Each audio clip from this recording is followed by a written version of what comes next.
Ready for a wild ride today? Always. We're diving into Fourth Wing by Rebecca Yarros. Oh, I love this one. From the excerpts you provided, it looks like a fascinating world where dragons are, well, they're not just mythical beasts. No, not at all. They are very real in this world. They're powerful partners in a war that just never seems to end. Right. And the fate of this kingdom, Navarre, it rests on the shoulders of these dragon riders. And becoming one is, well, it's not easy. It's not for the faint of heart, that's for sure. I was thinking more along the lines of you graduate and then you're immediately thrust onto a battlefield. Oh, yeah. Soaring through the skies on the back of a dragon. Talk about a high-stakes graduation. These riders, they train at Basgiath War College. Yeah, have you ever heard of a more competitive or cutthroat place? It sounds intense. Well, think of it this way.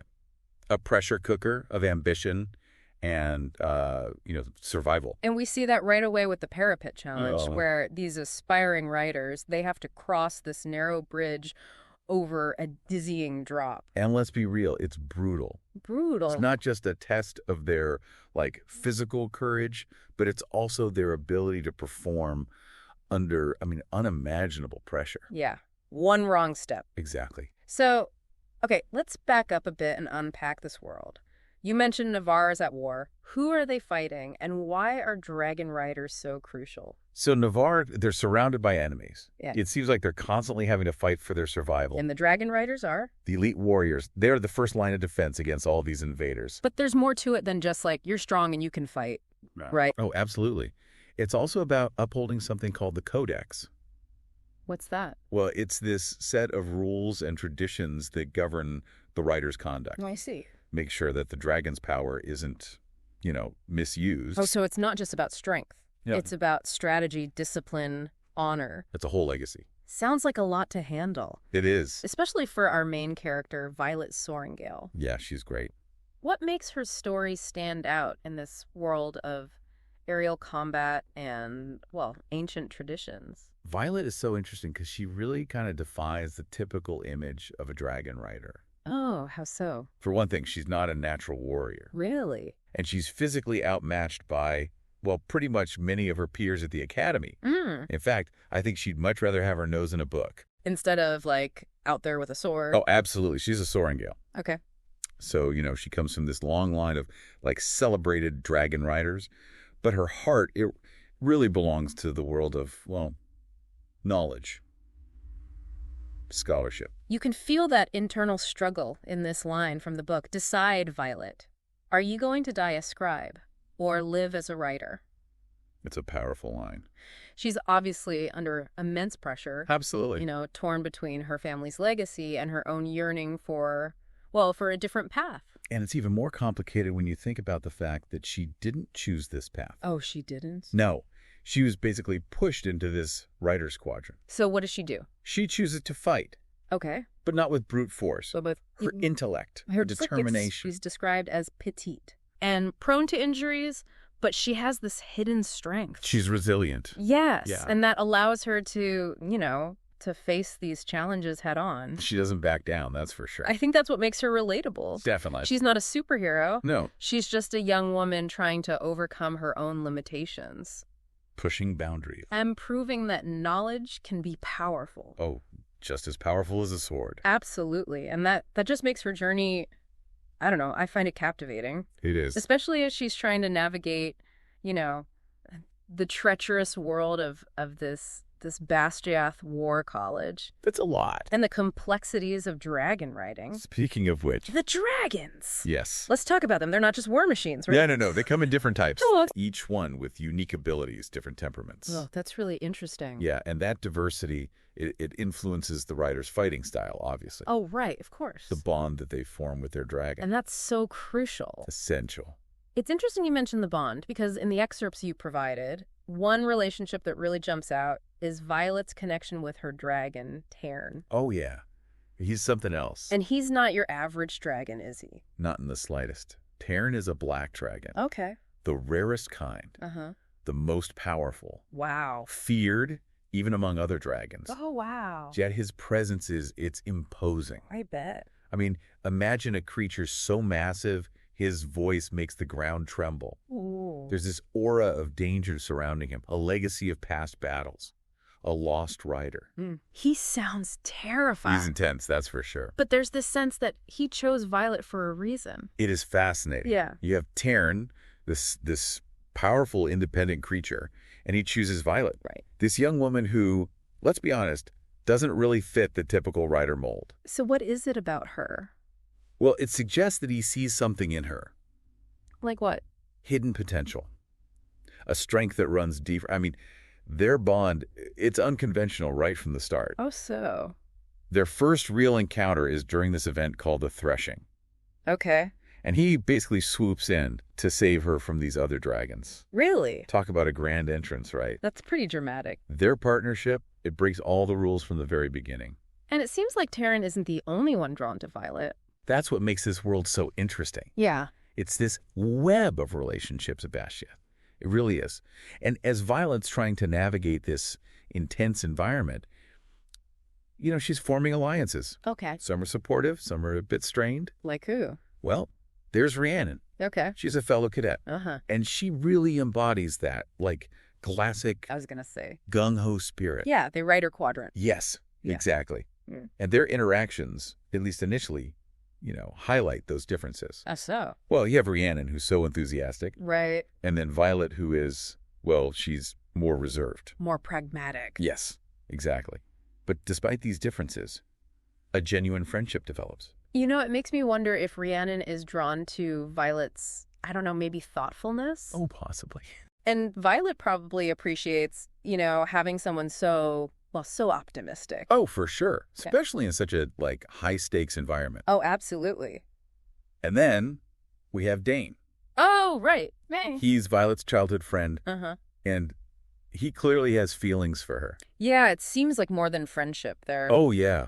And it just adds this whole other layer of complexity to her relationships. Definitely. This sense of familiarity, but also, you know, unspoken emotions. A little jealousy, maybe. I'm picking up what you're putting down for sure. As he's watching her interact with others. Especially with, you know... Oh, here we go. Zayden Rierson. Oh, Zayden, yeah. He's a mystery. From the very beginning. Right. He's introduced as this, like, skilled but ruthless wing leader. He's full of contradictions, that one. Oh, how so? Well, he can be so aloof. Right. Demanding. Yeah. He's so harsh with her during training. Right. But then you see these glimpses of something else there. Like what? Protectiveness. Right. Which totally contradicts, you know, his initial hostility towards her. Right. Like he rescues her from danger, Yeah. but then criticizes her every move. Talking about mixed signal. I'm already sensing the romantic tension, Oh, it's there. but there's more to their connection than just, you know, forbidden romance. Oh, absolutely. There's this shared history. Oh, okay. A legacy of betrayal. Okay. That just hangs between them. And then we find out that he's the son of Fen Rierson, Oh, yeah? the great betrayer. The reveal. Talk about family drama. Right. So they're bound by these past betrayals, yet they're drawn to each other. It's a lot. Despite the weight of history, the danger, Every interaction is electric. their scenes just crackle. For sure. Mm. But it's not all about, you know, personal relationships. No, that's right. There's a bigger threat looming. Exactly. The rebellion. Okay, so let's talk about that. What's their deal? They want to destabilize Navarre. Okay. But their motives, they're still a bit murky.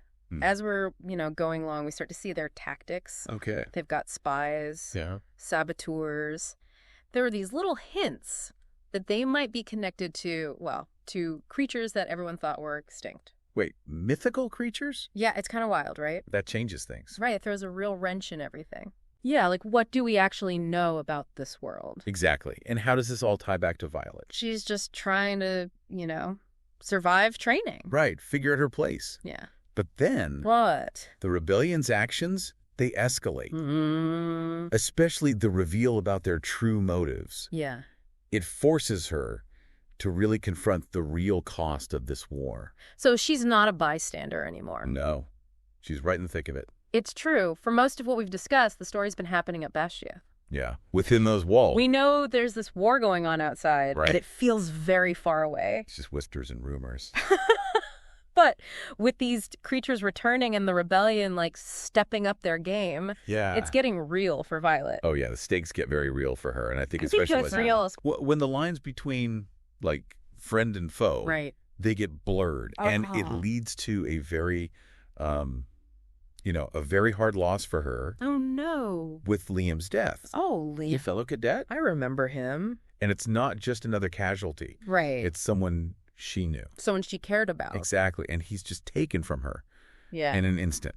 I have to say, even just reading the excerpts, that was rough. It hits hard. Yeah. And you mentioned earlier, Violet has this inner steel, Right. and we really see it after this happens. Yeah, she has to dig deep. She channels her grief, Oh, yeah. her anger, everything. She's got this steely resolve now. But it's not just about revenge, right? No, It's bigger than that. it's about protecting the people she cares about The people that are left. and fighting for a future where this doesn't happen again. Yeah.